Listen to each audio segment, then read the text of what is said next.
I'm coming from the Netherlands Cancer Institute, and the office, which in a lot of places is called Technology Transfer Office. It's clear that institutes organize these differently. So I just would preface by saying some of the elements and sort of questions and processes that I'm presenting may be organized differently according to how your institute sets them up. There's sometimes a subsidy desk, sometimes a clinical trials or contracts management desk. Technology transfer may be separate, but of course, if any questions come up along the process, we can always address those. I want to basically demonstrate a kind of simplified model for how to think about the stage you're at now and how actually to go through the process of doing the research and eventually making the biggest translational impact on patients. So I guess this is just a repurposing of a typical model that's used in product development and planning, this plan, do, check, act model. And I guess most applicable to where you are now is this upper right quadrant, this planning yellow or orange quadrant. So basically, as you're finalizing a subsidy proposal, of course, it may be useful to make contact with your technology transfer office, subsidy desk, et cetera. It depends on how you organize that. And I think it's also useful to start thinking about what data and samples you would need to do the studies that you're proposing.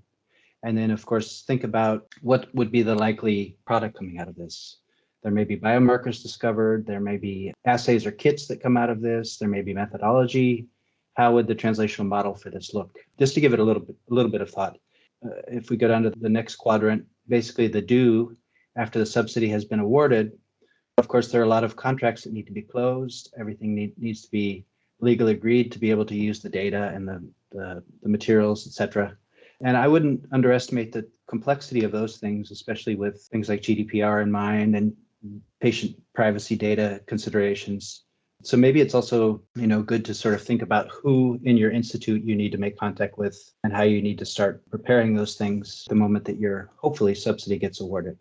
And then if we switch to the next quadrant, the check. So I guess this is more of a continuous process, but as results are being generated, science is being done, you start to get data. It's useful to consider, again, with your local technology transfer office or equivalent, are you generating results that could potentially be patentable? Of course, it's important to keep those confidential until the point you decide whether you would patent, so you wouldn't publish or present before you do that. We can, if you have a mentoring request, we can go into detail about what that entails. But basically, if you can just make sure that you keep those things in some kind of sequence, and then also think about how the translational model would look, continuing to think about the end goal. And then if the results indicate on the top left quadrant, there may be a chance to translate.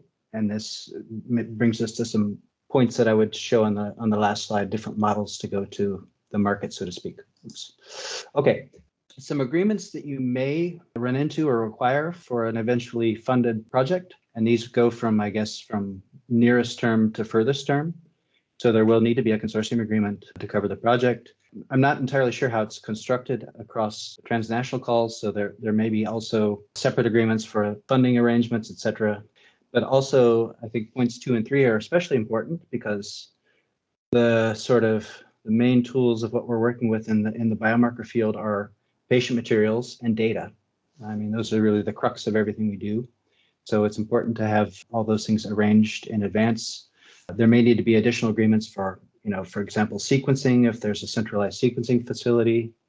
And then further down the road, after the project, or let's say in the later stages of the project, if not all the consortium continues, but there may be a collaboration coming out of the consortium, there can be collaboration agreements that are needed further along. Point 6, clinical trial agreement. I'm not sure how individual institutes will handle that, but sometimes there's need for these things, and those need to be negotiated separately.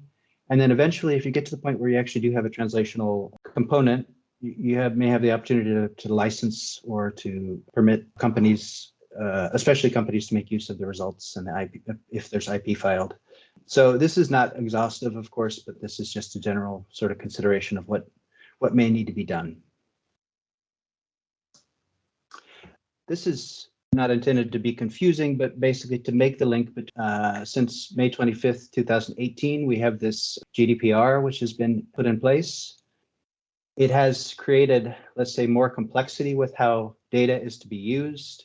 I guess the easiest thing to do if we're negotiating these things is to try to understand the principles under which GDPR was set up, which are fairly simple across the top. It's really lawfulness, fairness, and transparency in data use, limited purpose, data minimization, accuracy, storage limitation, integrity, and confidentiality. So if we think about the reasons why we set it up, then it makes it easier to have all those principles flow into data transfer agreements and MTAs. And I'll preface this by saying I'm not a lawyer, but because I'm not a lawyer, it's easier to keep it simple and to try to sort of understand the reasons for why we do these things. And if we look in the second to left column, basically we do these things to keep track of data and materials to make sure that we're properly respecting and using patient materials and the data that's associated with them, and to basically approve the intended research purposes. And this means not only in the basic research, but if there's a consideration that these results would be translated into something eventually coming out of the project, that the use can be continued into whatever uses are downstream, including commercial uses. So if there's a company that licenses the basis of this and needs to make use of the data that's generated in this project, then it needs to consider that downstream purpose as well. And then, of course, things around limiting the research to the intended purpose. So we can't share materials and data just to be unlimited in use, but in fact keep them so the actual person, this patient who provides them, knows that they're being used properly. And not to step too far into the informatics realm or the data usage realm, but it will also be needed that GDPR processing agreements are incorporated. So basically that everyone is using the information appropriately. Again, the link between the abstract GDPR and what is written in the legal agreements, if you can keep that as simple as possible and sort of understand why things are being done, then it makes it easier to negotiate these agreements.